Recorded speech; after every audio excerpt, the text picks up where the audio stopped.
Alpha King Alric Thorn let them dump Brenna Moss's moon firewood ash into the snow before the very families whose hearths she had kept alive. That was what made the yard go silent, not the accusation. Lower servants were accused often enough, not the nobles watching from the stair in their fur-lined mantles, faces pinched with outrage because their guest chambers had smoked during winter convocation. It was the sight of Widow Marn standing beside the coal shed with 2 grandchildren wrapped in one blanket. Elder Fen leaned against a splitting block, his hands so stiff from cold he could not close them around his cane. 3 injured south wall wolves stood behind Brenna, with their shoulders hunched beneath patched cloaks, men who had bled for Thornhold and then burned chair legs because their rationed wood had arrived wet, hollow, and too thin to last the night. Veyla Greave had ordered them brought down to witness the punishment. Brenna knew why. A poor woman could be shamed in private and survive, but a poor woman shamed before the people she had tried to save would carry the wound differently.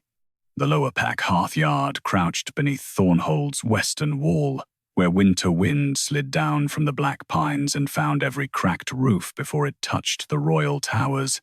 Here, warmth was not a luxury. It was labor. Wood split until palms bled. Ash sifted before dawn. Coal carried in baskets by servants whose own rooms were colder than the halls they supplied. Brenna stood beside the ash stores with soot on her hands and a shovel taken from her grip. The ash bins behind her had already been opened. Moon firewood ash looked ordinary until night remembered it. Grey by day, silver beneath winter moon. It came from sacred firewood burned under the full cold moon, then sifted through old hearth lore. It did not create fire from nothing. It did not choose favorites.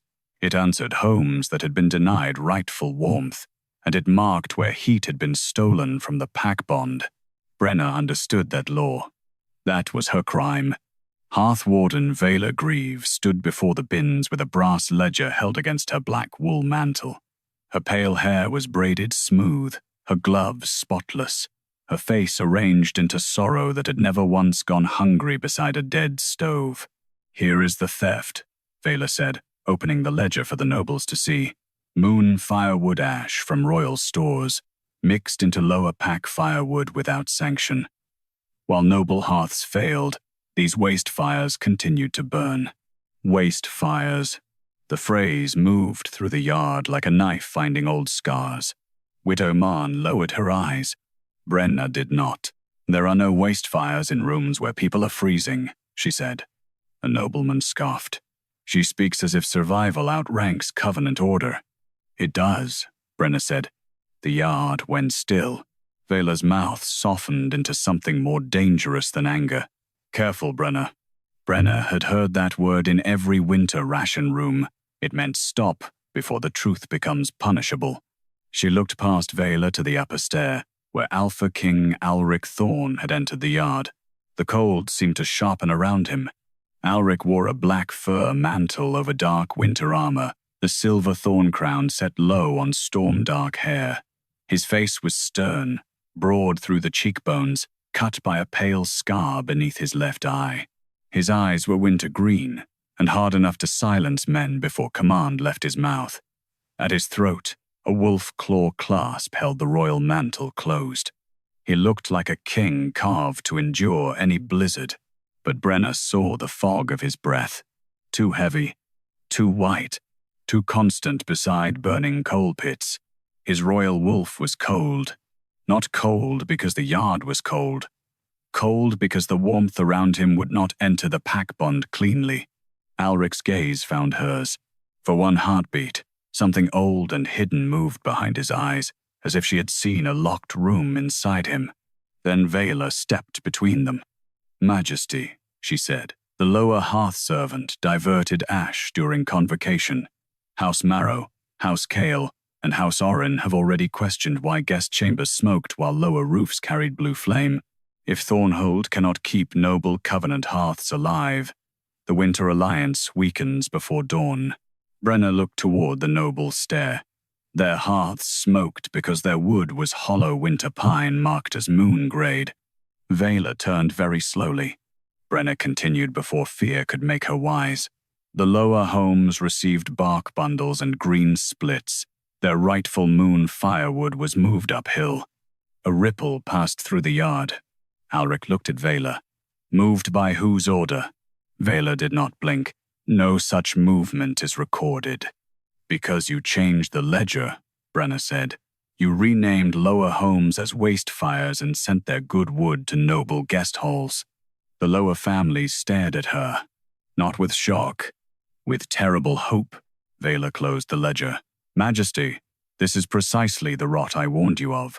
Give a servant access to Old Ash, and she begins speaking as if Hearth law belongs to her. Hearth law belongs to the pack, Brenna said. Veyla's eyes flashed. And the pack survives by order. The pack dies when order calls cold children waste. The second winter bell rang from the upper keep. The royal hearth above the yard coughed smoke into the sky. Black smoke, not blue. Every noble turned toward it. Veyla seized the moment. Majesty, the convocation witnesses are in your halls. If the royal hearth fails before the third bell, they will say Thornhold's covenant warmth has broken. If the royal hearth failed before the convocation witnesses, 3 winter houses could claim Thornhold's covenant warmth had broken before midnight. Brenna saw the pressure settle across Alric's face. Crown, alliance, winter law, the fear of looking weak before houses already measuring his rule by fire. Veyla lowered her voice. Dump the ash. Restore proof that royal fire belongs to the crown, not to a soot-handed servant's pity. Brenna looked at Alric. For a breath, he looked toward the lower district beyond the yard wall. Thin chimneys cut the snow-dark valley. Too many held no smoke. Too many had been dark for days. He counted them. She saw him count them. Then he looked at the black smoke rising from his own keep, and crown duty hardened over the doubt in his face. Dump it, Alric said. The order did not land loudly. It landed permanently. A guard held Brenna back as Veyla lifted the first ash bin. Silver-grey ash spilled into the snow before Widow Marn, Elder Fen, the injured wolves, and every lower pack face Brenna had failed to keep hidden from punishment. Another bin followed. Then another. Ash spread across the yard in a ruined drift, dull beneath bootprints and falling snow. Veyla exhaled as if a stain had been washed clean. Brenna stared at the ash and whispered, "It obeys law, not me." Alric heard her. Too late. The snow beneath the ash began to glow. The nobles stepped back. Every scattered grain rose from the ground. Not like smoke, like sparks remembering where warmth had been denied. Silver ash streamed upward into the winter dark, past Veyla's frozen face, past Alric's outstretched hand, past the black smoke above the royal roof. Then the lower district answered. One cold cottage ignited with blue moon fire. Then another. Then 10. Across the valley, every freezing lower pack home Brenna had marked for survival blazed with her moon sign in the hearth glass. Behind Alric, the royal brazier went black. And above Thornhold, every noble chimney died at once. The noble chimneys died before anyone could call the blue moon fire a servant trick. One by one, the upper roofs of Thornhold exhaled black smoke into the winter dark. Guest towers, covenant halls. The east wing where House Marrow slept beneath silver firs. The western gallery where House Cale had demanded 3 braziers for 1 supper table. Even the royal balcony hearth, carved with the first Thorn King's wolf, gave a final cough and went empty. Below the wall, the lower district burned blue. Not wild, not spreading. Each flame stayed inside its rightful hearth, bright as moonlit water behind cracked glass and warped shutters. Widow Marn's cottage shone first, then Elder Fenn's narrow room, then the long roof of the south wall infirmary where wounded patrol wolves slept shoulder to shoulder under patched blankets. No roof caught, no fence burned. Snow on the lintels did not melt too quickly. The fire gave warmth, not ruin. Brenna stared at it with her throat aching. The ash had answered. Not her. The law. Veyla Greave recovered before the nobles did. Contamination, she said sharply. The servant mixed binding ash into the royal stores. That is why the noble chimneys failed. She made lower fires dependent on stolen warmth. Brenna turned toward her. If they were stolen, they would have gone dark when you dumped the ash. Veyla's eyes cut to her. You will not instruct the hearth office. No, Brenna said. The fires are doing that. A few lower pack families gasped. Someone near the coal shed whispered a prayer to the winter moon. Alpha King Alric Thorn had not moved since the royal brazier behind him went black. His face remained hard, but Brenna saw the faint tremor in his right hand where it rested near his wolf claw clasp. The cold around him deepened, not around his skin, but around something beneath it. His royal wolf was awake behind his eyes, and still cold. Alric looked toward the lower district, then toward the dead noble chimneys. Explain it. Veyla stepped forward. Majesty, no explanation from her can be trusted while the ash remains active. Alric did not look at her. I asked Brenna Moss. The yard changed with that. Not kindly. Dangerously. A servant being questioned by the Alpha King before nobles was not protection. It was a blade held close to the throat. Brenna felt every noble stare settle on her soot-marked dress, her cracked hands, the ash dusting her sleeves. She bowed her head just enough to acknowledge the crown. Moon firewood ash does not carry warmth where I wish. It answers hearth debt. If a home was denied rightful heat under winter law, the ash returns warmth there first. Veyla laughed. Hearth debt. Convenient words for theft. Brenna looked at the blue flames below. Then why did it not light my room? Silence fell. Alric's gaze snapped to her. She had not meant to say it. Not here. Not where pity could be made into another chain. Veyla's smile returned too quickly, because even the ash knows a servant's sleeping corner is not a lawful pack hearth. Brenna felt the insult land, but she did not step back. No, because I did not mark myself in the winter need tally. Widow Marn made a small, broken sound. Alric turned slowly to Veyla. There is a winter need tally. The lower register is routine, Veyla said. Not relevant to royal fire failure. Bring it. Majesty, during convocation. Bring it. This time the command had teeth. 2 hearth clerks hurried into the storage office and returned with a second ledger bound in smoke-dark leather. Unlike Veyla's brass court ledger, this one had warped edges and thumb stains in the margins.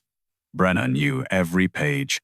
She had carried it through sleet, stood in doorways while sick wolves coughed behind curtains, counted stacked wood by weight, and written need beside names no noble would remember. Veyla reached for it.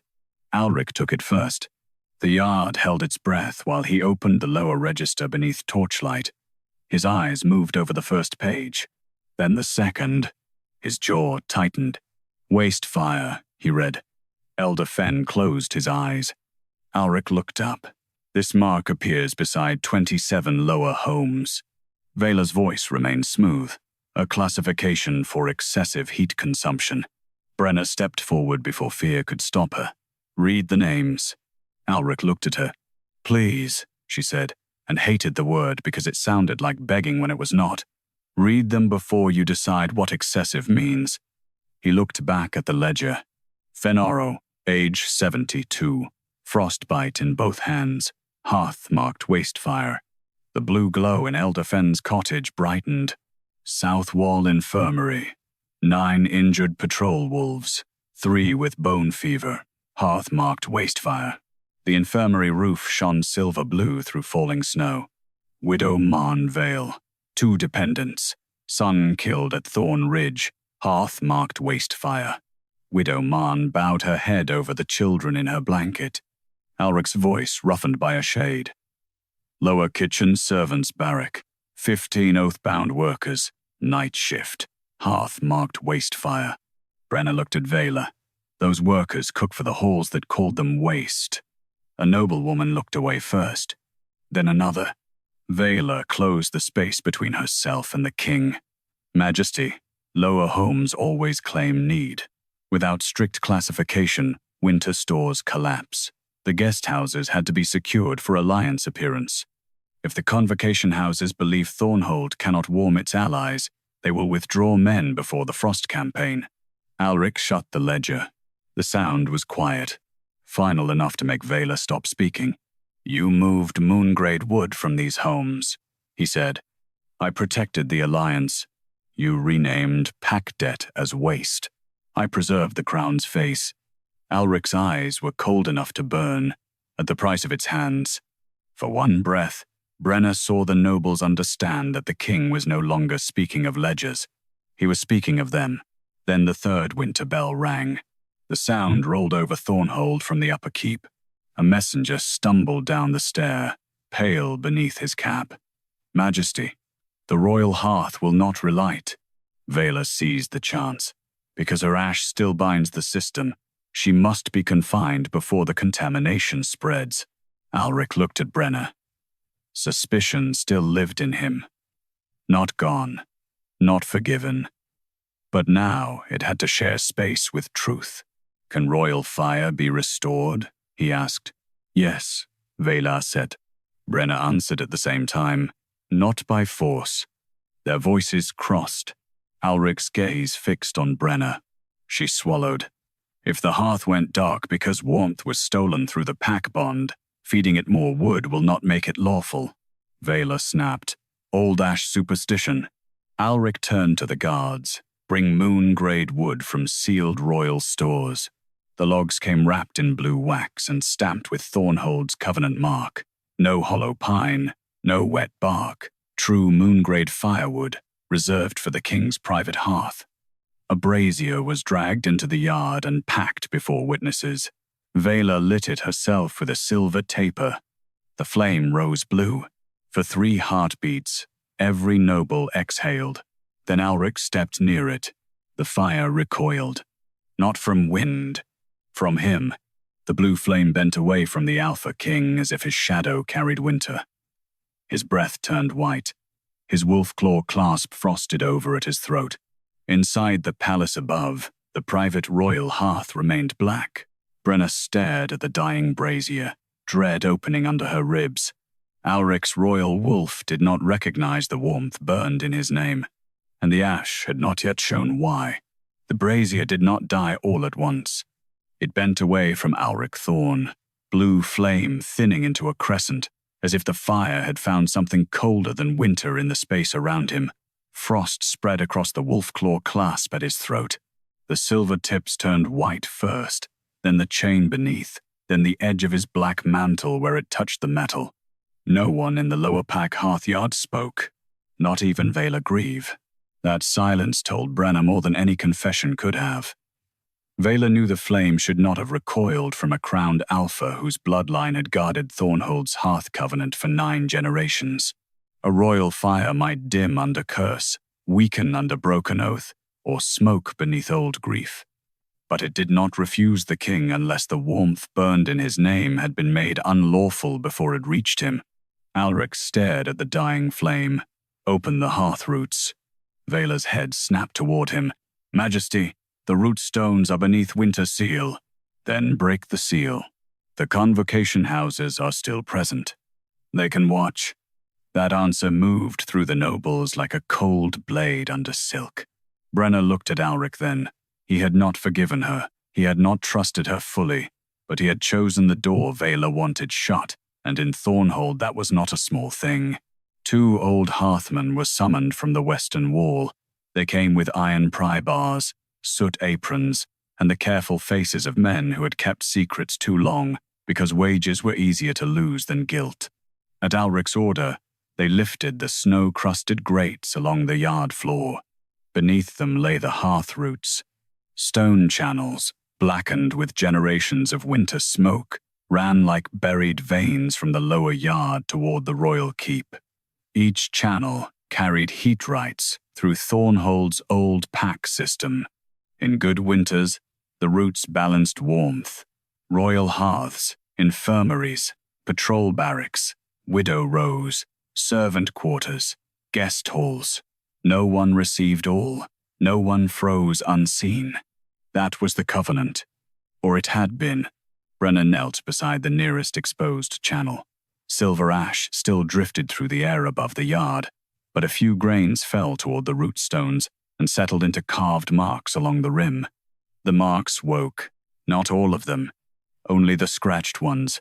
Widow Marn's mark glowed first, a small crescent crossed by 2 child lines. Then Elder Fenn's, a bent wolf paw etched beside the old hearth number.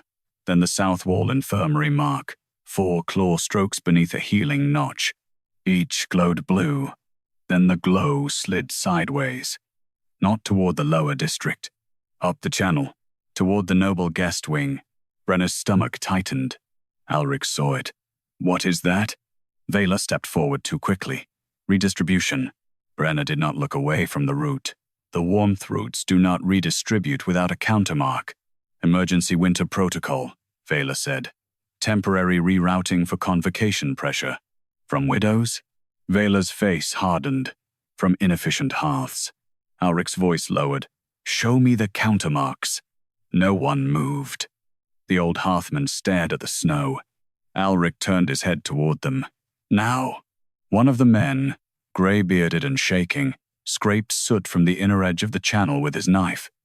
Beneath the soot lay fresh cuts. Not old covenant marks, not moon law lines. New knife work, thin and deliberate, pressed into the stone where ordinary eyes would not see. Brenna leaned closer. There, House Marrow, House Kale, House Orin, guest hallmarks carved directly over lower pack hearth claims. The noblewoman from House Kale made a faint sound of outrage. We did not request stolen warmth. Veyla turned on her with a smile like ice. No, you requested chambers worthy of your rank. Alric's eyes sharpened. Veyla realized the mistake the moment it left her mouth.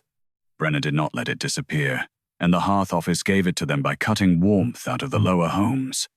Veyla's gloved hands curled. The lower homes were not cut. Their consumption was reduced. Widow Marn lifted her head. My grandchildren slept in their coats. Veyla did not look at her. Many slept cold this winter. Elder Fenn's voice rasped from beside the splitting block. Not all were marked waste for it. The silver ash above the yard stirred. Alric stepped down from the royal stair and into the open root trench. Snow dusted his mantle. The dying brazier cast a weak blue curve across his face, making the scar beneath his eye look carved deeper than before. Who authorized countermarks over lower hearth claims? He asked.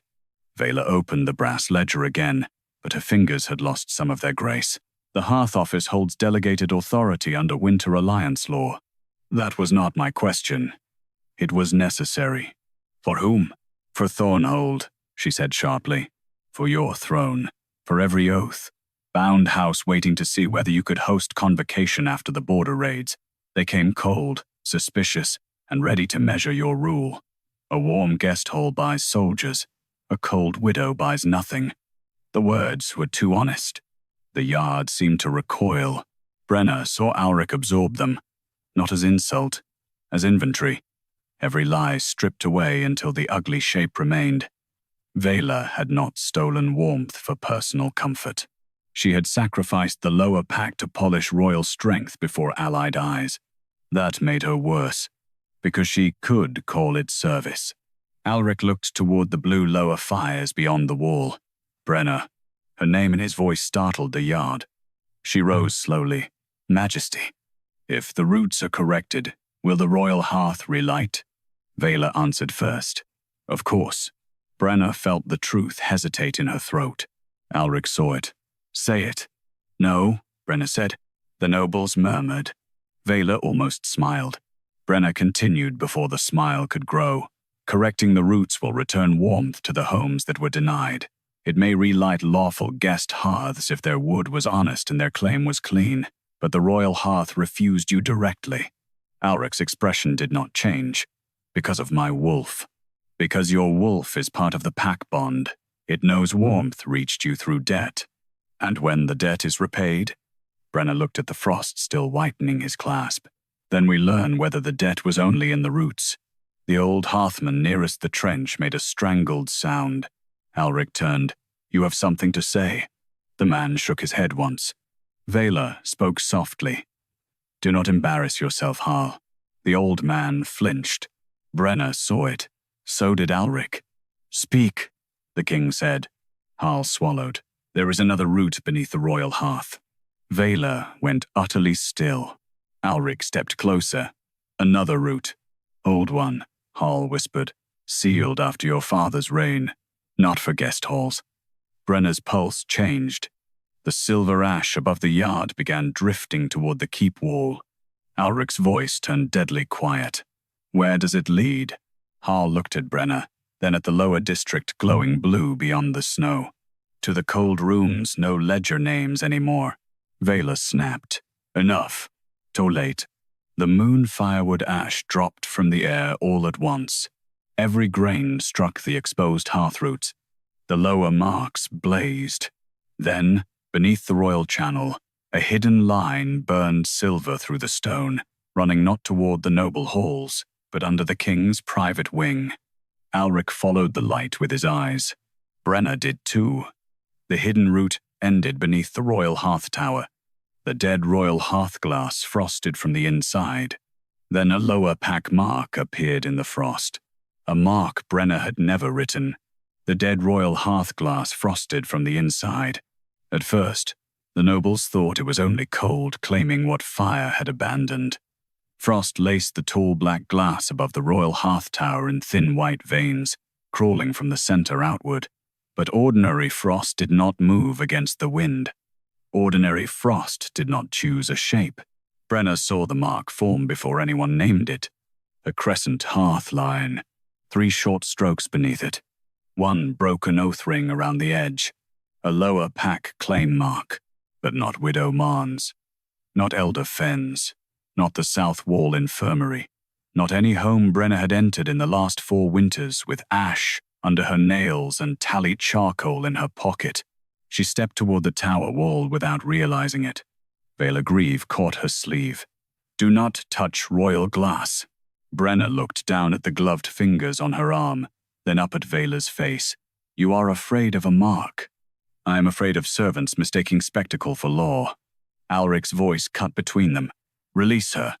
Veyla obeyed, but slowly enough to make a point before the court. Brenna did not thank him.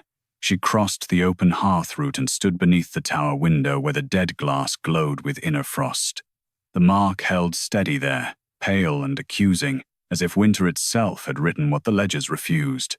Alric came to her side. The moment he neared the glass, frost thickened around the symbol. His breath turned white again. Brenna heard a low sound in his chest, not human enough to be speech. His royal wolf was pressing near the surface. "It reacts to you," she said quietly. Alric's eyes stayed on the mark. "It refuses me." "No, it remembers you." That drew his gaze. Brenna regretted the words at once, not because they were false, but because truth spoken too soon could be turned against the speaker. Veyla was already watching, as if she had been handed a knife. "The girl now claims royal memory," Veyla said. Brenna did not look at her. "I claim hearth memory. There is a difference." Alric touched the frost with 2 fingers. The glass flashed blue-white. A vision opened inside it. Not a room, not a prison, not a hidden chamber waiting below stone. Only heat, moving through roots no one had drawn in the current ledger. Thin streams of blue warmth ran from erased hearth marks, small servant rooms, old infirmary corners, widows' alcoves, roofline barracks that no longer appeared on maps and flowed upward through the sealed channel beneath the royal hearth tower. The warmth did not burn freely. It was pulled, dragged through the old root like breath drawn from sleeping lungs. Several nobles stepped back. Brenna's stomach turned cold. It was not only this winter. Alric's jaw hardened. How long? The old hearthman Harl sank to one knee beside the open trench. "Since King Ormond's last years, Majesty." Alric's father. The name moved without being spoken. Veyla's face went still, but not shocked. Calculating. Alric turned slowly. "You knew." Veyla lifted her chin. "I inherited a sealed system. I maintained it. You maintained theft. I maintained royal continuity." Brenna's hands curled at her sides. From rooms, no ledger names. Veyla's eyes snapped to her. Rooms that no longer held lawful claim. The frost mark burned brighter. Brenna looked up. "No," she said. "The mark says otherwise." Veyla laughed once, sharp and controlled. "A frost mark says nothing. It may be residue from old ash, a servant sign, a dead tally error. The royal hearth system is older than every person standing in this yard. That is why it remembers better than you do," Brenna said. The lower families behind her shifted closer. Veyla heard them and changed strategy. She turned toward Alric, lowering her voice enough to sound loyal. "Majesty, if you let her read dead claims against your father's reign, the convocation houses will not see justice. They will see weakness, inherited guilt, and a throne that cannot keep its own fire clean." Alric did not answer. Brenna watched that silence wound him in a place pride could not cover. His father's name had become a wall in the yard. Break it, and 3 winter houses might smell blood. Leave it standing, and the lower pack remained beneath it, cold and unnamed. The frost spread again. This time, the mark opened. Letters formed inside the broken oath ring, not written in ink, but in white fire against dead glass. Enavale. Brenna frowned.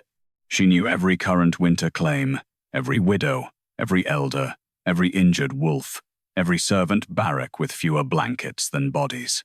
She did not know Enavale. Harl bowed his head lower. Alric saw. "Speak." The old hearthman's voice barely carried. "She served in the royal wing." Veyla's eyes closed for one fraction of a second. Brenna caught it. Alric did too. "When?" he asked. Harl swallowed. "During your father's reign, oath-bound hearth servant. She tended the private royal fire before the old root was sealed." Brenna looked back at the frosted name. Why was her hearth claim erased? Harl did not answer. Veyla did. Because she abandoned service. The mark in the glass flared so violently that one of the noblewomen cried out. Brenna felt the heat of it across her face. Not flame, refusal. "She did not abandon it," Brenna said. Veyla's voice cooled. "You did not know her." "No." Brenna looked at the mark, then at the hidden root glowing beneath the trench. "But the ash does." The silver grains along the root lifted into the air, forming a thin stream from the lower yard to the royal tower glass, not toward Brenna, toward Enavale's name. Alric's royal wolf growled beneath his skin. The frost on his clasp cracked. "Why does my wolf know that mark?" he asked. No one answered. Brenna turned to Harl. "What happened after Enavale found the root?" The old man shook so hard his breath broke apart. "She filed a winter claim, said the royal hearth was burning with warmth drawn from oath-bound rooms, said the pack bond would reject the fire if the debt was not repaid." Alric's face lost color. "And then?" Brenna asked. Harl looked toward Veyla. Veyla's smile was small now. "Careful, Harl." Alric stepped between them. "He is beyond your care." Harl shut his eyes. Her name was removed from the ledger before first snow. Her servant hearth was marked extinct. Her room was folded into royal allocation. Brenna stared at the frozen glass.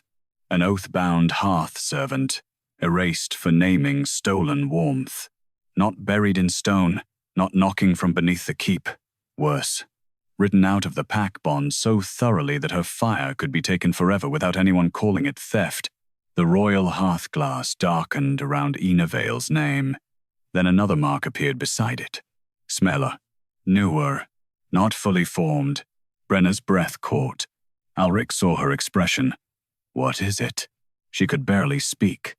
"That mark is unfinished." The silver ash tightened in the air. A thin blue flame flickered once inside the dead royal hearth, then bent away from Alric again, colder than before. Harl whispered, "The old root does not stop at the dead servant's claim." Brenna looked toward the royal tower. The unfinished mark pulsed once in the frost. Then it turned toward Alric's shadow like a living eye. Alric stepped away from the royal hearth glass before the court remembered how to breathe. The frost did not follow his body. It followed his authority. Brenna saw the difference in the way the unfinished mark thinned when his shadow moved, then sharpened again when the wolf claw clasp at his throat caught the dead brazier light. The mark was not reaching for the man alone. It was reaching for the crown that had been used to make cold look lawful. Veyla Greave saw Brenna understand. That was when she stopped pretending the ash was merely dangerous. "Majesty," Veyla said, voice calm enough to frighten, "the servant is now affecting royal hearth glass, lower routes, and your private fire. By Winter Office law, she must be confined before her ash contaminates the convocation oath." Brenna turned from the glass. "You mean before it reads the rest of your ledger?" A few lower pack wolves made low sounds in their throats. Veyla's gaze moved across them like she was counting which ones could be punished later. "Your insolence has carried far enough." "No," Brenna said. "The warmth has." Alric looked from Brenna to Veyla. "Bring the current lower ledger."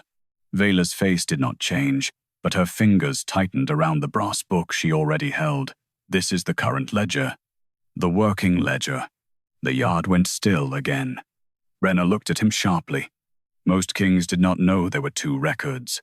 The brass ledger for court, clean enough for noble eyes.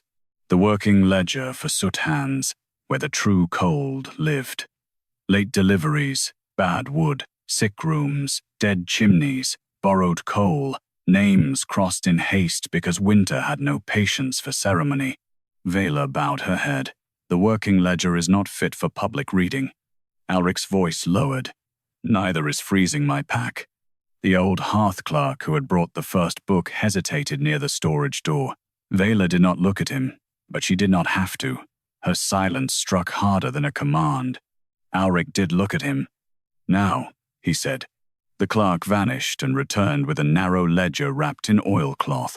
Snow had dampened the edges. One corner was stained black where ash had soaked through. Brenna's throat tightened. She knew that stain.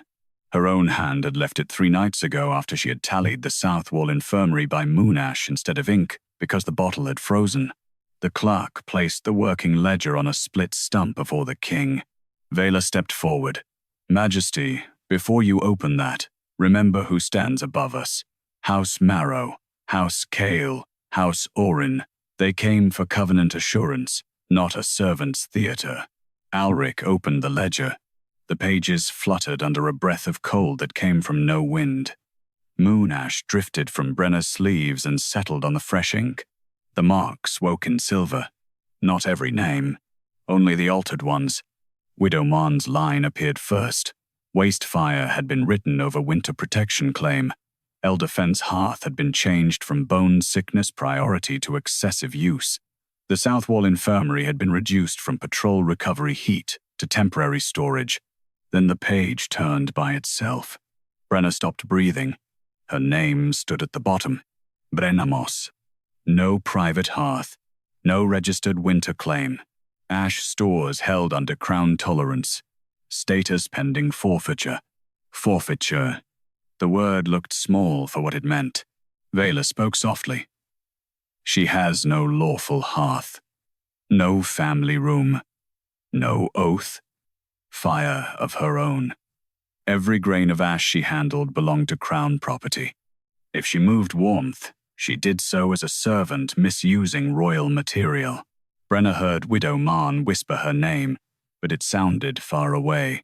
She had not marked herself in the winter tally because there had always been someone colder. One more child, one more elder, one more injured wolf. Brenna slept in the ash shed when moon sifting ran late, wrapped in old canvas beside covered bins, telling herself a servant did not need a hearth claim if she kept everyone else's alive. Veyla had turned that mercy into emptiness. Alric stared at the line. Who wrote pending forfeiture? Veyla did not hesitate. The Hearth Office. By whose authority? Veyla turned the page. A royal emergency seal sat beneath the notation. Thornhol's mark. Alric's mark. The yard changed around him. Brenna felt it before she saw it, the cold in his wolf rising like a beast lifting its head from snow. "I did not sign this," he said. "No," Veyla answered. "You granted emergency hearth authority at convocation opening. to preserve warmth priority while the alliance houses were present. His jaw tightened. Veyla's voice stayed gentle. I used the authority you gave me. The sentence landed with terrible skill. Not accusation, not innocence. A chain. Alric could deny the specific act, but not the power that allowed it. Brenna saw that knowledge strike him harder than anger. His command had not only dumped her ash, his authority had already begun erasing her from Hearth law before she ever stood in the yard. The unfinished mark on the royal glass brightened. It was not only Enavale's history, it was Brenna's future. Harl, the old hearthman, whispered, that is how it begins. Veyla turned on him. Silence. He shook his head, tears bright in the wrinkles beneath his eyes. Enavale had no lawful hearth after they crossed her out. Then her ash, her room, her claim all became royal allocation. Brenna looked at the frosted glass. The unfinished mark sharpened another line. 3 strokes beneath the crescent. Her breath came thin. Veyla closed the working ledger with one gloved hand. Majesty, if you question forfeiture now, you question every emergency act taken in your name during convocation. If you accept it, the servant's ash can be seized, the noble fires restored, and Thornhold stands whole. Whole, Brenna said, almost laughing, with cold rooms under it. Veyla looked at her, with order under it. The third winter bell's echo faded into the snow. Alric looked at Brenna then, and for the first time she saw no suspicion in him, only the beginning of shame. He stepped toward her. Veyla moved faster. Hearthguards, she said, bind her hands. Until judgment, Brenna Moss's crown held ash property under emergency warmth law. 2 guards seized Brenna from behind. Alric's growl tore through the yard. Every wolf present lowered its head by instinct, but Veyla lifted the brass ledger between them like a shield. Before witnesses, Majesty, will you break your own convocation authority for her? The question froze him in place. Not because he lacked power, because power was exactly what had made the wound. Brenna did not struggle. She looked at Alric and said, do not save me by making another illegal fire. Something in his face changed. Veyla frowned. Brenna turned to the royal hearth glass. Read the ledger against the mark. Veyla's voice sharpened. No. Brenna lifted her bound hands. If I am crown, held ash property, then let the royal hearth prove the claim. Alric understood first. He took the working ledger from the stump and placed it beneath the frosted glass himself. The frost moved, slowly, then violently. Silver lines ran over the page, over Brenna's name, over the royal seal, over the word forfeiture. The dead glass filled with blue-white fire. Not enough to warm, enough to judge. The frost burned away every false word. Only one mark remained beside Brenna's name. Not servant property, not waste fire. Hearth witness. Veyla went pale. Brenna stared at the page, heart slamming against her ribs. Alric's voice came low beside her. What does that mean? Before she could answer, the royal hearth glass cracked from top to bottom. Inside the crack, Enavale's old mark and Brenna's new one joined into a single silver line, and the dead royal hearth whispered Brenna's name. The cracked glass did not break outward. It held. That frightened the nobles more than shattering would have. Broken glass could be swept away. A cracked royal hearth that stayed upright, lit from within by blue-white frost, and 2 joined lower pack marks, had become something no servant broom could remove. Brenna stood before it with her wrists bound in hearth rope. The rope had been woven for thieves, not witnesses. The difference mattered to the ash. Silver grains lifted from the snow and circled the knots at her wrists. The fibers hissed, smoking softly, but did not burn through. Not yet. Moon firewood ash did not free hands because they were kind hands. It answered law. It waited for the false claim to be spoken fully before it judged. Veyla Greave understood that before most of the yard did. She has infected the royal hearth, Veyla said. Majesty, you see what happens when old servant ash is allowed near covenant glass. It takes names. It mimics marks. It seeks authority. Brenna looked at the cracked pane where Ina Vale's old mark and her own new mark ran together like a wound remembering blood. It did not seek authority. Veyla turned. Then what do you call that? A witness line. The old hearthman Harl covered his mouth with one shaking hand. Alric saw. You know that term. Harl nodded once, miserably. Veyla spoke before him. Obsolete. Removed from winter office use generations ago because it allowed untrained servants to interfere with heat governance. No, Harl whispered. The yard turned toward him. His face had gone grey beneath the soot. Not interfere, testify. Veyla's mouth thinned. Harl looked at Alric, not at her. Before King Ormond's last years, when a hearth root was accused of stealing warmth from a lawful claim, a hearth witness could stand before the glass and let the ash read the root, not command it, not choose where fire went, read it. Brenna felt the words move through her bones like remembered heat. Not chosen, required. That was heavier. Alric's gaze shifted to her bound wrists. Ina Vale was one. Harl nodded. And Brenna? Harl looked at the frost line joining the two marks. The ash says she is now. Veyla laughed, but the sound was thinner than before. The ash says what she trained it to say. She kept the bins. She handled the stores. She marked the lower homes. Of course, the spectacle answers her. Brenna lifted her chin. Then open the royal hearth root and let it answer you. Veyla went still. Alric's eyes narrowed. Brenna had not planned the challenge. It rose from anger, grief, and the sight of Widow Marn still clutching two children beneath one blanket, while nobles worried over guest chambers and alliance faces. If I forge the marks, Brenna said, the royal hearth will accept lawful wood from your hand. Relight it. Veyla recovered with a smile. Gladly. After the lower homes received their winter claims back, the yard inhaled. There it was. Not a plea. A condition. Alric looked at her as if she had stepped beyond every role he understood. Servants and obeyed. Accused servants begged.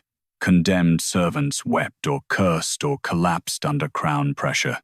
Brenna Moss stood bound before the royal hearth and refused to warm the throne first. Veyla's eyes flashed. You will not bargain with the Alpha King. I am not bargaining, Brenna said. I am obeying hearth law. Survival warmth before display warmth. Sick rooms before guest halls. Widow rows before covenant feasts. Patrol recovery before noble comfort. The royal hearth may burn after the pack's stolen warmth is returned. Several lower wolves bowed their heads.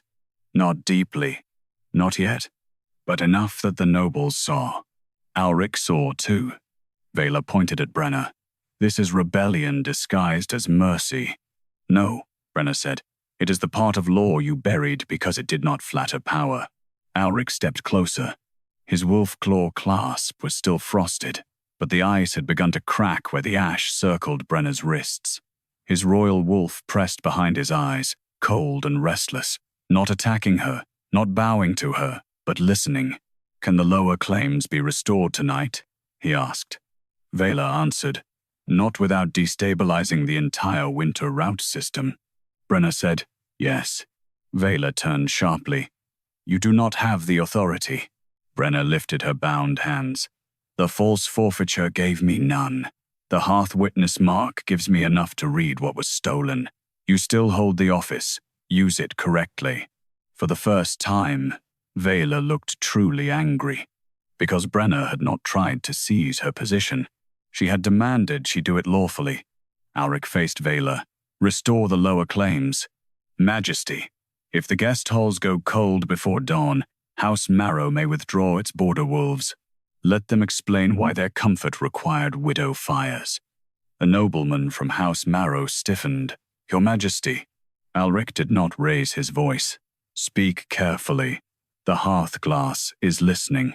The nobleman's mouth shut. Veyla moved to the exposed hearth root, with the brass ledger held tight. If you force this, the noble wings will lose heat. Not if their claims are lawful, Brenna said. Veyla's smile returned, small and vicious. Then watch what law costs. She knelt beside the root trench and scraped her glove across the countermarks. House Marrow, House Kale, House Orin, guest hall lines carved over lower pack claims. Instead of erasing them, she cut deeper. Brenna cried out. The sound tore from her before she could stop it. The lower homes flickered blue. Alric seized Veyla's wrist. What did you do? Veyla looked up at him, calm again. Cutting countermarks cleanly would collapse all connected heat. The servant wanted lower homes restored first. Let her hold them while the system changes. Brenna understood too late. The silver ash around her wrists flared. Every blue hearth in the lower district pulled toward her through the witness line, not draining, asking, "Hold us." Widow Marn's flame, Elder Fenn's flame, the infirmary flame, the servant barracks, every rightful claim Veyla had forced into dependence on a wounded witness. Brenna staggered. Alric caught her before she struck the snow. His hands closed around her shoulders, steady and warm. But the moment his skin touched her, his breath turned painfully white. His wolf was still too cold to give clean warmth. "Tell me how to help," he said. Not command, not suspicion. The words shook something in her more than the cold. Brenna pushed herself upright. "Do not give me royal fire," Veyla laughed softly. "At last, wisdom." Brenna looked at Alric. "Give them names." His brows drew together. The root does not know guest titles. It knows claims. If the lower homes were renamed Waste, speak their lawful names before the hearth glass. Alric turned toward the frosted royal window. The joined marks burned brighter. He understood. One by one, the Alpha King began to read from the working ledger. Widow Marn Vale, winter protection claim, 2 dependents, son fallen at Thorn Ridge. Marn's cottage steadied. Elder Fenoro, bone sickness priority, no reduction allowed. The old man covered his face. South Wall Infirmary, patrol recovery, heat, 9 injured wolves. Blue flame surged along the infirmary roof.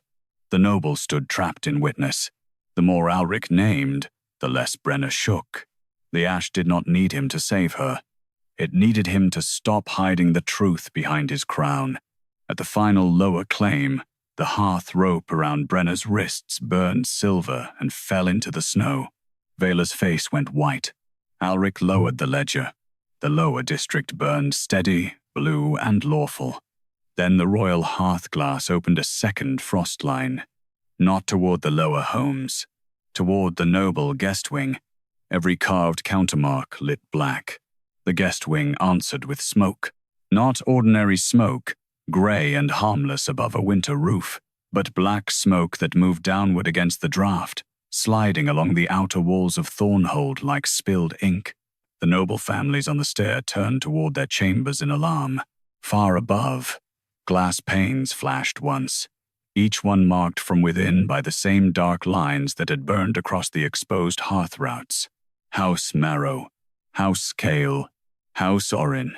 Their countermarks did not glow blue. They burned black. Brenna stood in the snow with her freed wrists aching where the hearth rope had fallen away. The lower district still burned steady beyond the wall, every rightful flame held inside its own hearth. Yet the guest wing groaned as if the upper stones resented having to admit what warmed them. A Marrow Lord stepped forward. "Majesty, if our chambers have been marked in error, correct it at once." Brenna looked at him. "They are not marked in error." His face reddened. "We were invited under covenant protection." "Yes," she said. "Protection is not theft." Veyla Greave seized the opening.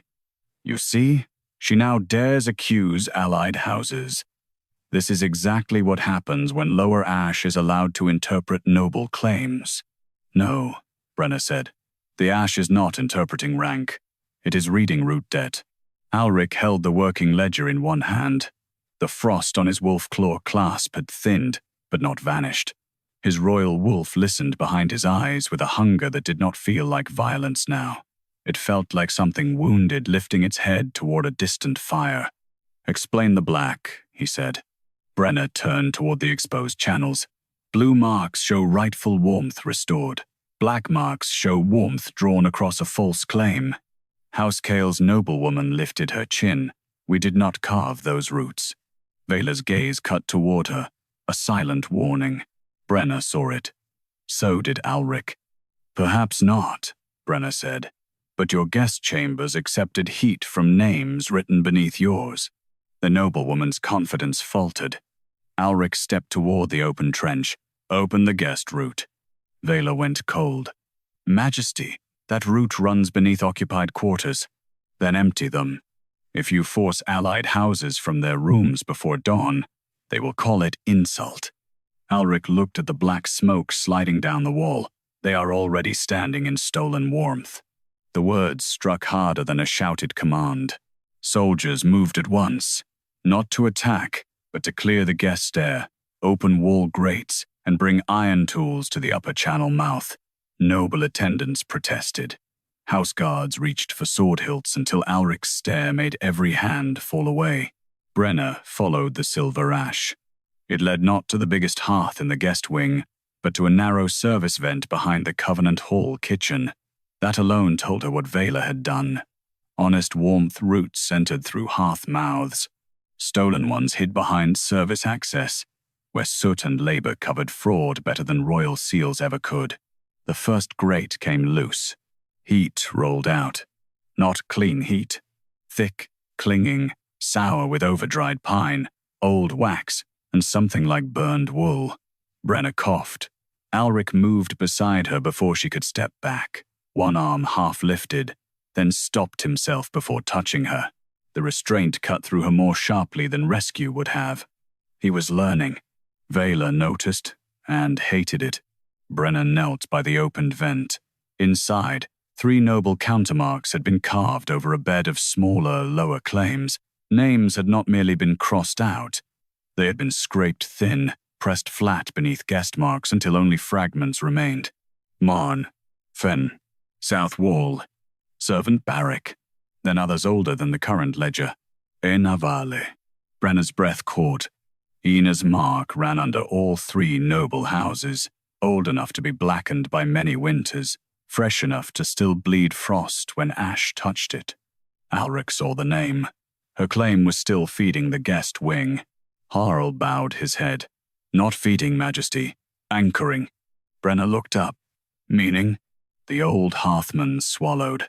When a claim is erased but not repaid, it can be used as a base route. The system treats it as ownerless warmth. There is no ownerless warmth, Brenna said. Harl's eyes filled. There is when the ledger says the owner no longer exists. The lower families behind her went silent in a different way now. Not only anger, fear, because they had just watched how easy it was for a name to become fuel. Veyla stepped forward, voice sharp enough to cut through the horror. This is why untrained eyes should not be allowed route access. Old claims, dead service marks, expired hearth entries, these are administrative remnants. I redirected dead excess to living political need. Ina Vale was not excess, Brenna said. She was gone, because someone removed her, because she ceased to serve. The silver ash in the vent flared. A thin blue flame ran under Ina's scraped mark and revealed another line beneath it. Oath, bound witness, unpaid. Alric read it aloud. The yard heard. Veyla's face went white with rage, not fear. Enough. She lifted the brass court ledger and slammed it against the vent edge. A hidden clasp sprang open. Brenna realized too late that the brass ledger was not only a record, it was a root key. Black flame shot through the guest countermarks. The lower blue fires flickered. Alric caught the ledger before Veyla could press it fully into the channel, but the damage had begun. Heat roots across Thornhold shuddered, trying to obey 2 laws at once, the true claims Brenna had restored and the false guest priority Veyla still held under royal emergency seal. Children cried out beyond the wall. Brenna felt every flame pull at her witness mark. Not enough to extinguish. Enough to hurt. Alric turned on Veyla. Stop it. Veyla smiled with all her beauty gone. Gladly. Give me authority to seal lower claims until convocation ends. The guest houses stay warm, the alliance stays intact, and your royal hearth relights by morning." "No," Brenna said. Veyla looked at her. "Then hold them all, witness. Hold widows, elders, infirmaries, servants, noble guests, royal tower, and winter law together with your 2 freed hands." The black fire spread through the vent. Brenna dropped to one knee. Alric reached for her. She shook her head, breathing hard. "Do not touch the root. It will take your cold and call it crown judgment." His hand stopped inches from her shoulder. The fact that he obeyed kept her from falling. Brenna pressed both palms to the snow beside the vent. "Ash does not answer rank," she whispered. "It answers rightful warmth." The silver grains around the yard rose again, but this time they did not fly toward the lower district. They flew toward Brenna. Veyla's eyes narrowed. Brenna understood a heartbeat later. The witness line was not only reading her, it was demanding testimony through her body. Every erased mark in the guest route began to appear across her palms in blue frost, one after another. Widow, elder, infirmary, servant, dead witness, forgotten room. Alric's voice changed. "Brenna." She looked up at him through the pane. On the royal hearth glass above them, a new name formed beside Enna Vale's. Not Brenna Moss. Brenna Vale. The yard went utterly still. Veyla whispered, "Impossible." Then every black countermark in the guest wing turned toward Brenna like a blade. Black fire crossed the snow without melting it. It ran from the guest wing vents in thin, vicious lines, each one carrying a noble countermark that had no right to exist. House Marrow, House Kale, House Orin. They slid over the open hearth roots, over the exposed lower claims, over the silver ash burning around Brenna's knees. They did not strike her at once. They circled. That frightened her more. Veyla Greave stared at the name on the royal hearth glass, all color gone from her face. Brenna Vale. The frost letters held above the yard beside Ina Vale's old mark, bright as a truth no ledger had been able to kill. Brenna's palms burned with blue frost, where erased claims had appeared across her skin. Widow, elder, infirmary, servant barrack, dead witness, forgotten room. Each mark hurt like cold pressed into bone, but none hurt as much as the name above her. Val, not Moss, not the yard name she had carried like patched cloth, not the name written beside ash duty, night sweeping, coal hauling, and servant stores. Alric's voice was rough. "Why does the hearth call her Vale?" No one answered quickly enough. So Veyla made the first answer. "Because the ash is reaching for old authority," she said. Ina Vale's witness line was extinguished. If it found an unregistered servant with enough exposure to moon ash, it would cling to her. That does not make her lawful. Brenna looked at Harl. The old hearthman could not meet her eyes. Her stomach hollowed. "You knew," she said. Harl closed both hands over his soot apron. "I knew there had been a child in the servant wing after Ina was erased. Not a child of her body, a child of her hearth line." Veyla snapped.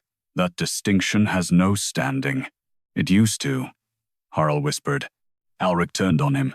"Explain." Harl bowed his head.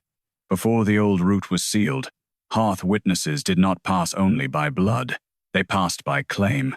When an oath-bound servant took responsibility for winter fire under moon law, any child assigned to that hearth could inherit the witness mark if the line was broken by unlawful erasure. Brenna could barely hear past the blood in her ears. "Assigned?" Harl looked at her then, eyes wet.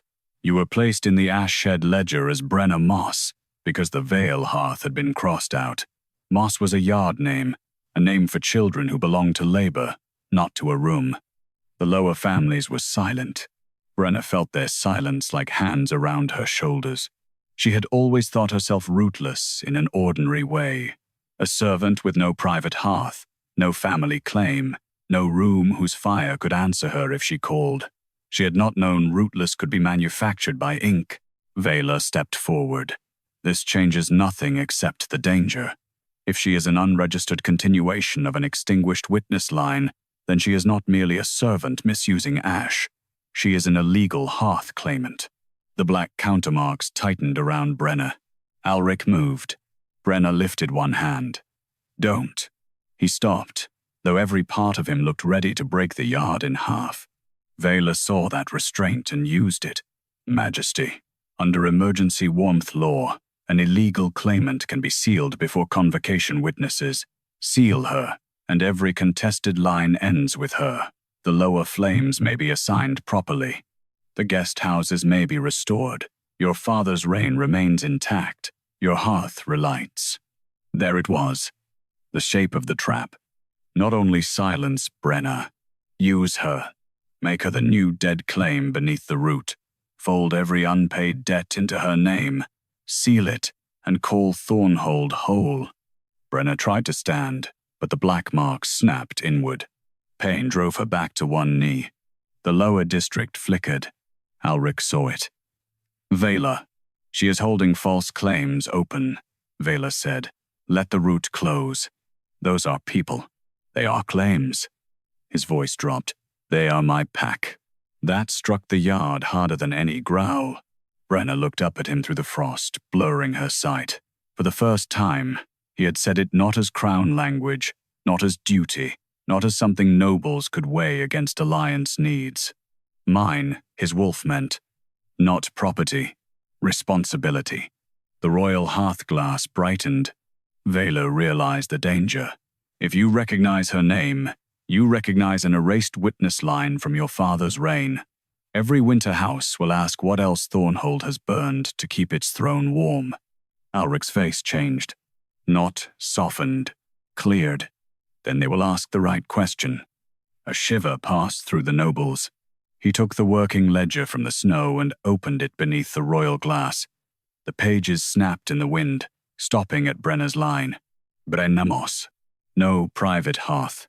No registered winter claim. Status pending forfeiture. Alric looked at her. What should it say? Veyla lunged. Majesty, do not. The old hearthman seized her before the soldiers did. Brenna's voice shook. Do not make it pretty. His eyes held hers. That mattered more than rescue. Write the truth, she said. Alric took the ash charcoal from Harl's trembling hand. He crossed out nothing. He did not hide the old lie. Beneath it, in the working ledger, before nobles, guards, hearthmen, lower families, and the royal glass, he wrote slowly, Brenna Vale, oath-bound hearth witness, claim unlawfully hidden. The moment the final word darkened, the yard convulsed with blue light. The black countermarks struck. Brenna screamed as House Marrow's mark burned across her left palm, trying to carve itself over Widowman's claim. House Cale followed, cutting toward Elder Fen. House Orin drove down toward the south wall infirmary mark. But the royal glass answered first. Ina Vale's frost mark flared beside Brenna's. Then the two witness lines separated. Not into blood, not into crown, but into law. Every black countermark stopped before it could cover a lower name. Alric knelt in the snow across from Brenna, close enough for her to see frost clinging to his lashes, far enough not to feed the root his cold. Tell me what to name, he said. Veyla struggled against the hearthman. If he names them all, the guest wing collapses. Brenna drew one ragged breath. No, only the stolen parts. She pressed her burning palms to the root. Widowman's heat first. Alric read the claim aloud. The marrow mark split, and a blue line rushed away from the guest wing toward the lower district. Elder Fen, Alric read. The Cale mark cracked. South Wall Infirmary. He read. The Orin mark broke open. One by one, the stolen roots released what they had taken. Not all guest warmth vanished, only what had been built over erased claims. Honest fires remained small and lawful. False luxury went dark. Above them, the royal hearth glass cleared around Brenna's name. For one heartbeat, warmth touched Alric's face. His breath stopped fogging. Then something deep inside the royal tower pulled the warmth away again. The blue glow vanished from his skin. His wolf claw clasp frosted black. Brenna stared at it in horror. Veyla stopped struggling. A slow smile returned to her mouth. "You have named the servant," she said. "You have named the widows, the elders, the infirmaries, and still your hearth rejects you." Alric rose very slowly. The royal glass showed one final line beneath the veil marks, not written in frost, burned into the glass from behind. The first theft was not from the lower pack. It was from the alpha heir. The royal hearth glass held the burned line long enough for every noble to read it. Then the words sank beneath the frost. No one moved. Not House Marrow, not House Kale, not House Orin, whose chambers still breathed black smoke from stolen warmth roots. Not the lower families standing beyond the ash yard with blue fire shining behind them like a judgment too old to be bribed. Alric Thorn stood beneath his own dead hearth tower, and for the first time since Brenna had seen him enter the yard, he looked less like a king carved from winter, and more like a man who had discovered winter had been living inside him all along.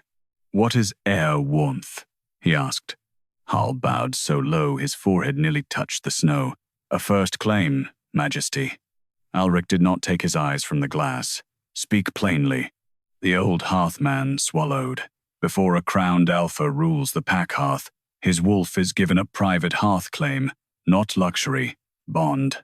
The first lawful warmth that teaches the heir's wolf the difference between being served and being responsible. It is supposed to bind him to pack need before crown display."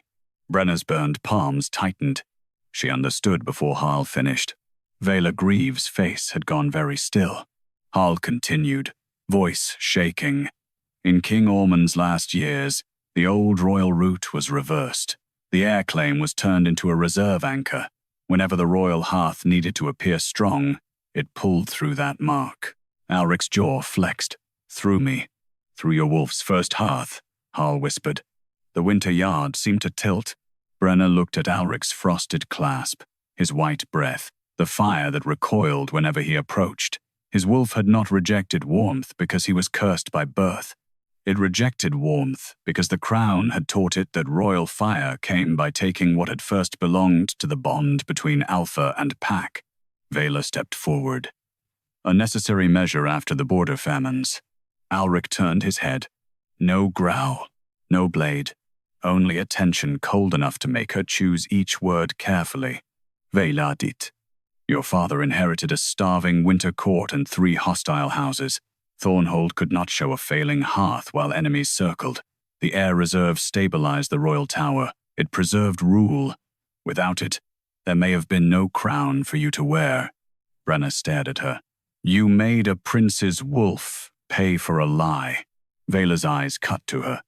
"A servant witness does not understand state survival."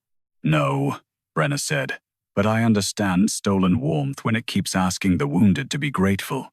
Alric looked back to the glass. "Can it be restored?" Hal did not answer. That was answer enough. "Say it," Alric said. Hal closed his eyes. "Not while the royal hearth remains named above the pack hearth. The heir claim was buried under Crown Reserve. If the reserve is broken, the tower may lose covenant fire before the convocation houses. House Marrow's lord seized the opening. Majesty, no ally can swear winter troops to a throne whose own hearth has rejected its king." House Kale's noblewoman added more softly, "If the royal fire fails before dawn, the covenant must be reviewed." Veyla's mouth curved. There it was, the pressure made visible. Brenna saw the old trap closing again. Restore truth and risk the throne, or preserve rule and leave the wound feeding under stone. Only this time, Alric saw it too. Veyla turned to him with terrible gentleness. "There is another way. Seal the witness line. Brenna Vale can carry the debt. The old system will accept a named hearth witness as a root anchor. The lower fires remain visible enough for mercy. The noble halls relight. Your wolf will no longer feel the full cold. Thornhold survives." Brenna's blood chilled. She would become Ina Vale again. Not dead, not locked away. Worse, named just enough for the root to take from her forever. Alric stepped between Brenna and the glass. No. Veyla's expression hardened. Then you choose a servant's claim over your crown. I choose the pack bond over a crown warmed by theft. The royal glass flared. Veyla moved. The brass court ledger in her hands snapped open, pages slicing in the wind. Hidden metal along the spine caught blue light, and the guest countermark still carved in the upper root answered. Black fire shot from the vent lines toward the royal tower, not striking Brenna this time, but surrounding Alric's shadow. The frost on his clasp turned black. Alric staggered one step. Brenna lunged toward him, but Hall caught her arm. Do not touch the king while the reserve is awake. It will drag you both into the same claim. Veyla's voice rang over the yard. The air reserve remains active under emergency winter authority.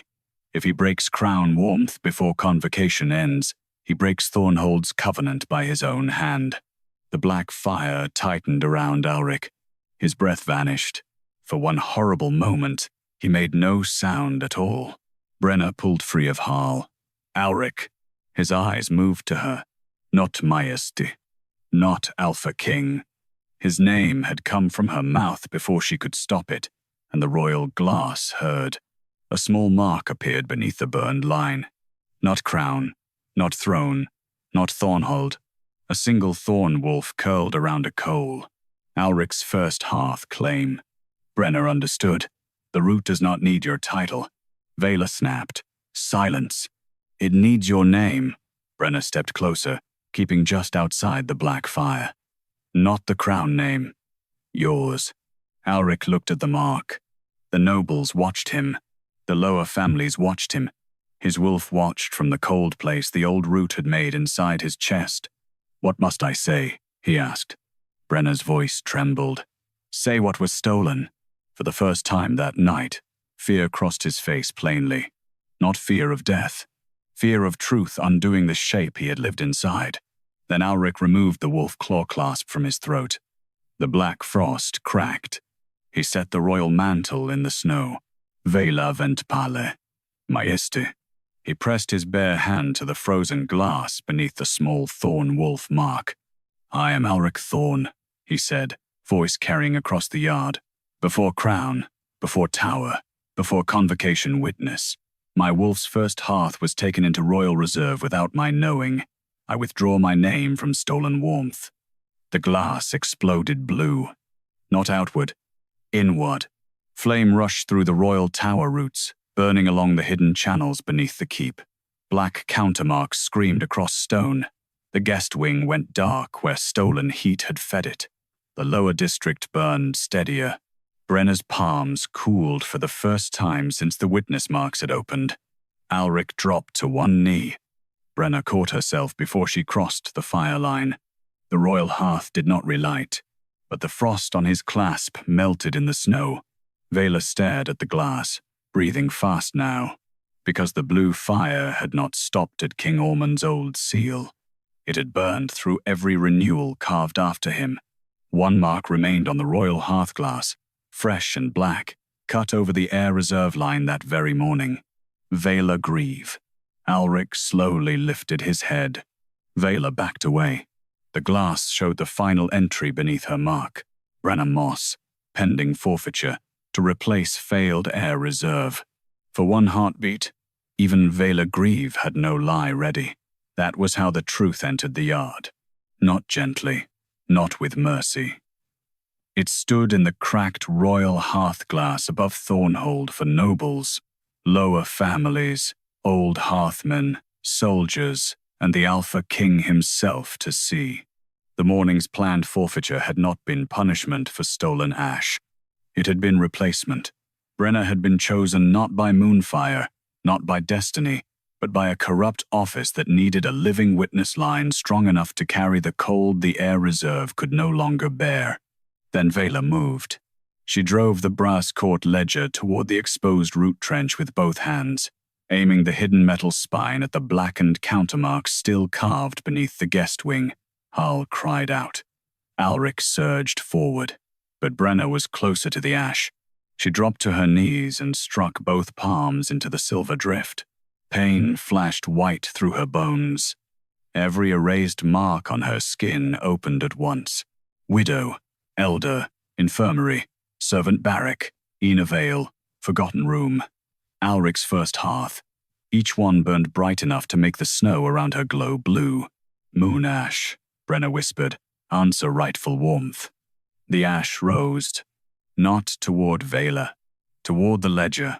Silver grains flooded into the brass spine, filling the hidden grooves Veyla had used as a root key. The ledger shook violently, its polished cover warped.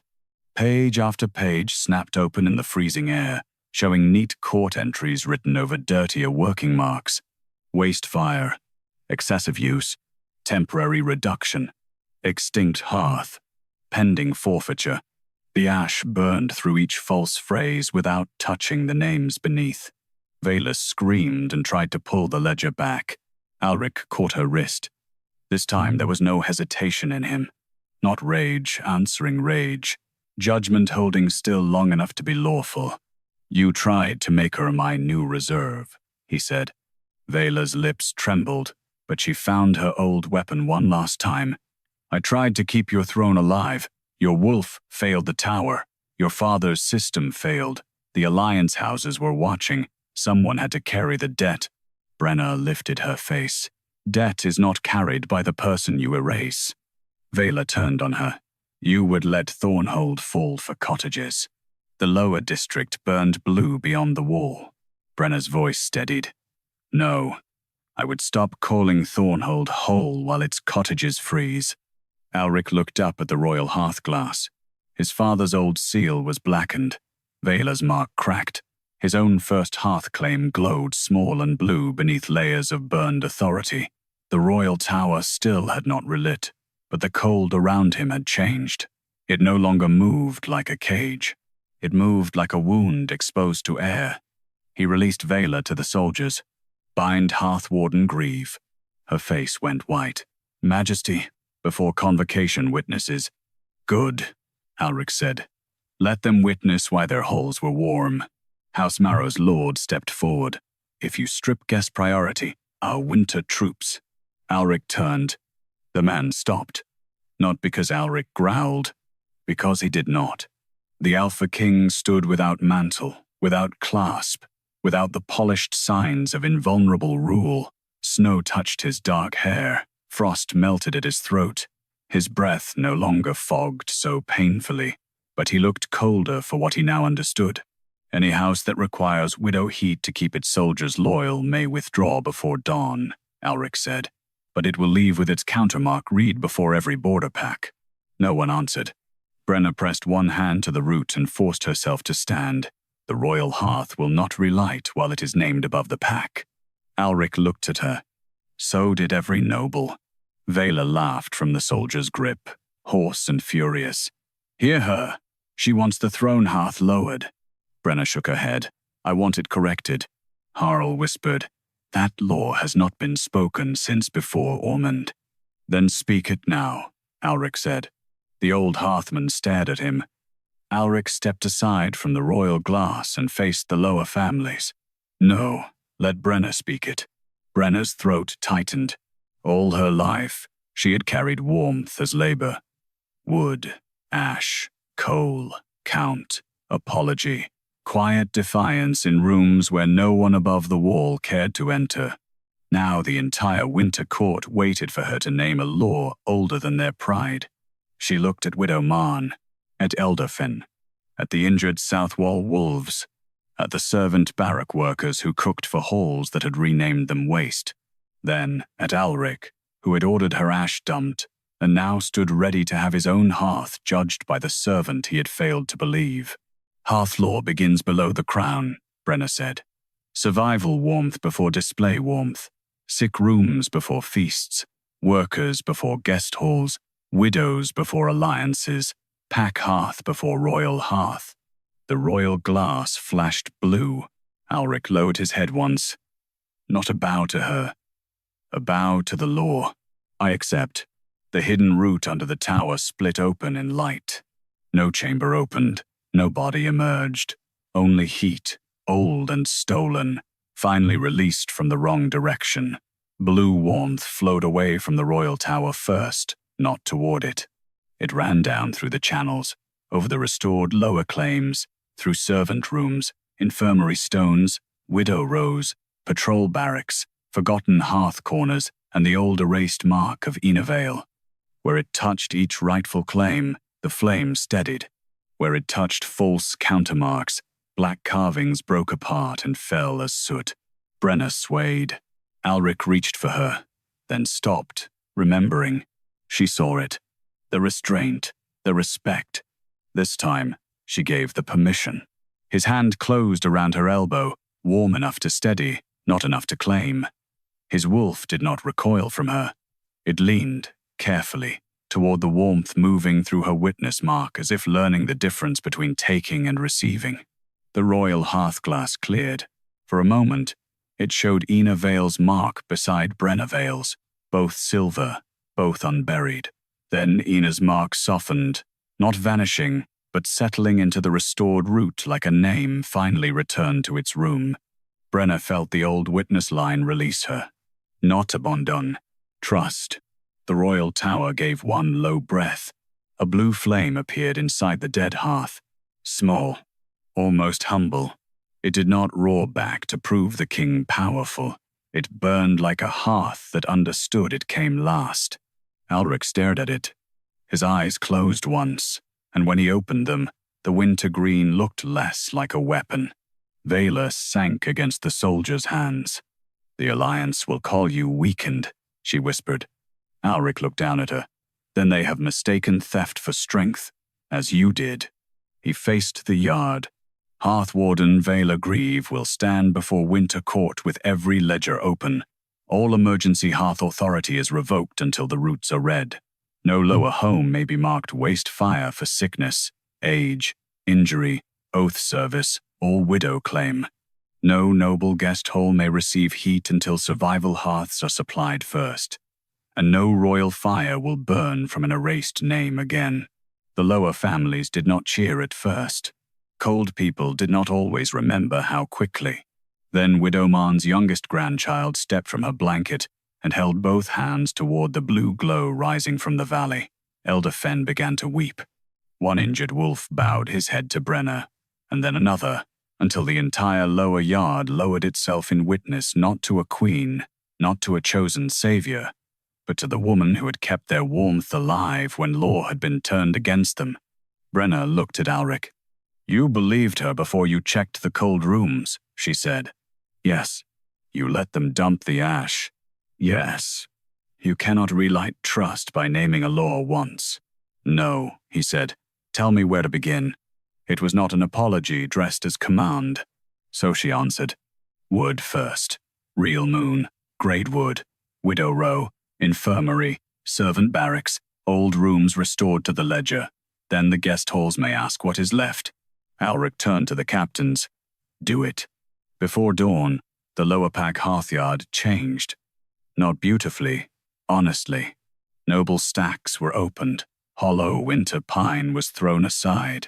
True moon-grade wood was carried downhill by soldiers who had never before entered Widow Row. The working ledger lay open beside the royal glass, and Brenna wrote until her burned hands shook. Alric did not take the charcoal from her. He held the ash bowl steady. When the first pale light broke over Thornhold, blue fire burned in every lower hearth, clean smoke rose from every rightful chimney, and the royal hearth burned last, small and lawful beneath its tower. Alric stood beside Brenna in the yard, close enough for warmth, far enough for choice. His royal wolf finally breathed without frost, and for the first time in Thornhold's memory, no one dared call survival a waste fire.